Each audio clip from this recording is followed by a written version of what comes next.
Hello and welcome back for another segment. Our goal every week is to give you the best tips and tools to help you achieve a future greater than your past through wise business decisions and wealth management. This week, I get to ask one question to another great leader. This week is Aaron Broyles. Aaron has written a book called Go Do Great Things. He has built multiple companies. He has sold multiple companies, and he's back at it again building multiple companies. So I think you're going to find great wisdom with our guest, Aaron Broyles. But a couple things first is one, I believe big time in coaching and mentoring. I've had mentors throughout my life. I've had business coaches throughout my professional career that helped me achieve any success in my life that I may or may not have had has definitely come from coaching and mentoring. I saw a thing on here, and I'm going to share the article on this video that Michael Jordan got a letter written to him by Dean Smith, his coach for University of North Carolina back at the time, and it was a way for Dean, after they won the national championship, to say, "Hey, just because we did that, I'm still going to challenge you." He said, "Go work on being a better dribbler. Go work on being a better defender."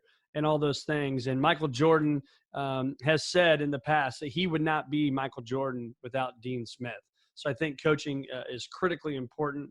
And, I think we all have heard the saying that the teacher appears when the student is ready. So my hope is for you that you get this nugget today, and maybe you're the student that's going to appear today. And my question for you today, Aaron, is this, what's the biggest lesson a coach or a mentor has shared with you that you want to pass on and pay forward?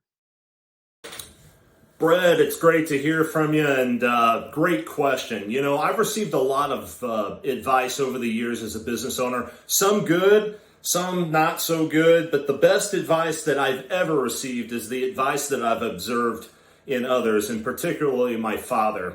Right now, I'm partnered on a railroad with my dad. This is the second railroad that we've started and ran. And but prior to ever partnering with him, I was involved in several companies in different industries, primarily technology. And I always felt that I took great care of the customer and great care of our employees. But I had no idea how well you could treat your employees and customers until I saw it put into action with my father and the way that he interacted with our customers and employees with our first railroad. And that really rubbed off on me. And I realized that is probably one of the best things that you can do as a business owner.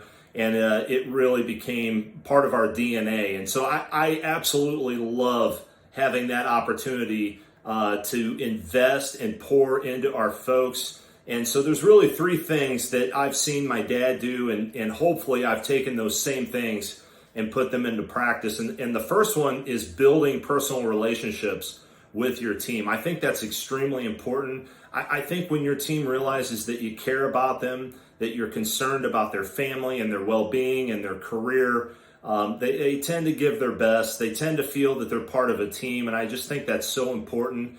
And secondly is setting the bar high. I think people want to be part of something big and something great, and the only way to do that is to expect a lot and to set the bar high. And if you've built personal relationships with those folks, they realize and understand that when you set that bar high, that you have the best in mind for them and for the company. And I think that's extremely important. And then finally, just being fair with people. Sometimes you have to make tough decisions, and sometimes things don't always work out the way that you would hope they would. But I just believe being fair with your people and always doing what's right with them will always play well down the road. There is a direct correlation in the way that you treat your employees.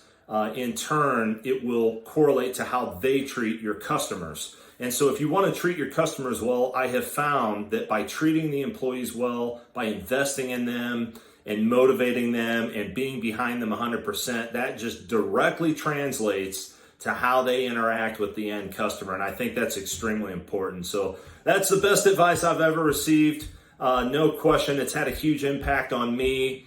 And especially during these times, it's a very difficult time. We're in uncharted waters here with a lot of things across the country today. And I think more than ever, it's important that people know that you care, that you've got their back, and that you're doing your best to work hard. And so really appreciate it, Brett. I hope you're doing fantastic and look forward to seeing you soon.